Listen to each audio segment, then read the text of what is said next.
Hello, Hi, welcome back and it's day 11. of the 29th year and beyond. Today, we wanted to talk about how important it is to make plans. You know, you don't want to just fly by the seat of your pants when you're talking about spending your life together. There are things that you would want to make plans for. However, with that said, you also want to understand that they don't need to be etched in stone. Because as you progress and as you go forward, you will realize that things don't always work out the way you strategically plan. So you have to be willing to give yourself the opportunity to adjust the plans that you've made so that, you're not just like rigid, well, we've made this plan and we've got to stick with it. Yeah, you got to be flexible.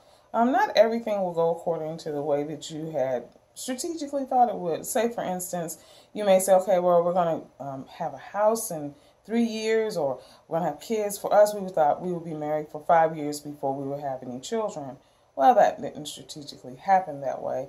Well, that was the plan. That was the plan. The plan was, because we wanted to have 5 years of just us. Yeah, we knew that once you introduce kids into the equation, that changes everything, because now your focus is not just the two of you, but then those precious babies that you bring into the situation.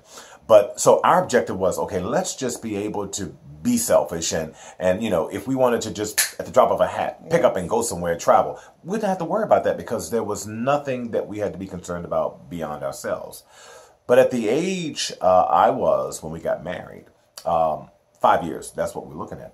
About 3 years in, it was just like, this is getting kind of good. And so maybe if we want to do this child thing, we have to reevaluate.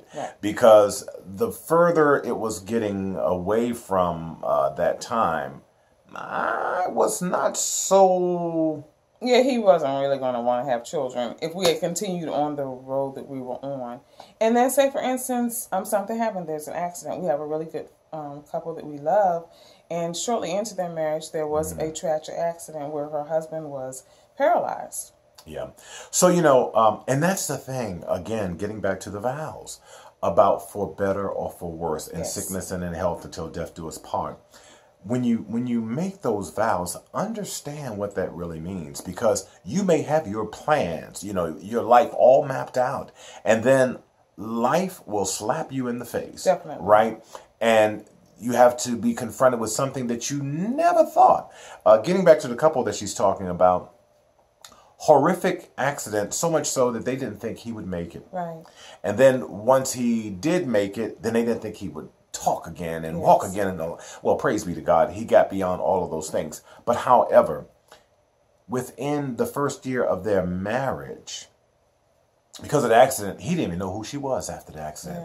So, they tell a joke about how long they've been married. She's been married a year longer because... She remembers that year. Absolutely. And but he didn't, And so ask yourself, are you planning to be able to endure something as challenging and as tragic as that? You're in the prime of your life, and this person that you have just made a commitment for 9 months into your marriage is almost taken from you, and then it's somebody that you have to care for. That's right. Somebody that would never be able to work and provide for the family and all those kinds of things, but this is the person that you love, and you planned to spend your life with them.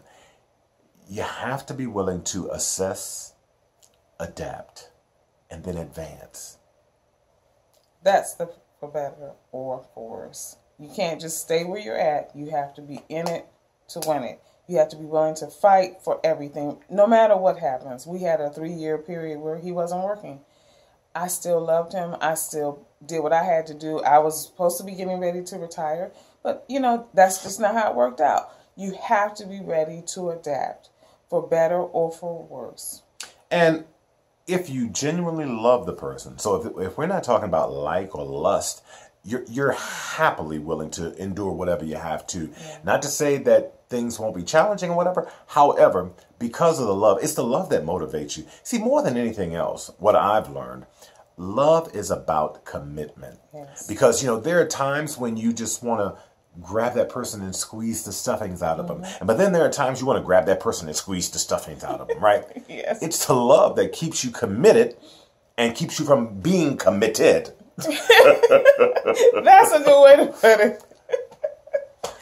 For better or for worse. So make your plans. It's okay if you have to change your plans. If you decide to change, that's okay. You just have to be in agreement about how we're going to move forward as a couple, as a family. Yeah.